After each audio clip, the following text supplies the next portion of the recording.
आत्ताच्या तरुण पिढीला तुम्ही काय संदेश द्याल? तरुण पिढी आता खूप व्यस्त आहे आणि किंवा नंतर त्यांना करिअरच्या वाटा शोधणंही अवघड झालेलं आहे. बरं. त्यामुळे त्यांना म्हणजे आपला अभ्यास नेहमीचा करिअरच्या दृष्टीने करायचा, पण त्यातून वेळ काढायचं म्हटलं की काढू शकता.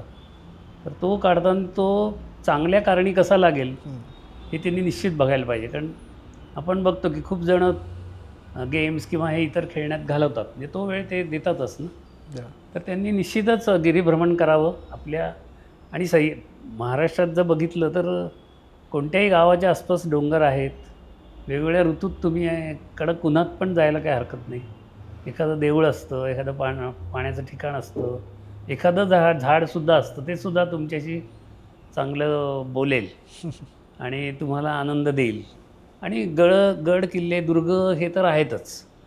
त्यामुळे निश्चितच ठरवलं तुम्ही तर 4 महिन्यांनी, 3 महिन्यांनी, 6 महिन्यांनी गेला तर 2-3 दिवस जा, एक मुक्काम करा अशा ठिकाणी. तिथल्या लोकांशी बोला. म्हणजे तुम्ही जरी पुढे पुढे गेलात कुठेही, इतर शहरात गेलात, इतर परप्रांतात गेलात, तरी ही जी तुमची आठवण आहे ही तुम्हाला कायम साथ देईल. त्या दृष्टीने तुम्ही, आणि तो महाराष्ट्राचा इतिहास आहे, महाराष्ट्राचा भूगोल आहे. मराठी म्हणून आपण जर आपली मान निश्चितच ताठ ठेवायला पाहिजे ह्या अनुभवातनं किंवा ह्या इतिहासाबद्दलही. एवढंच मी त्याबद्दल सांगेन.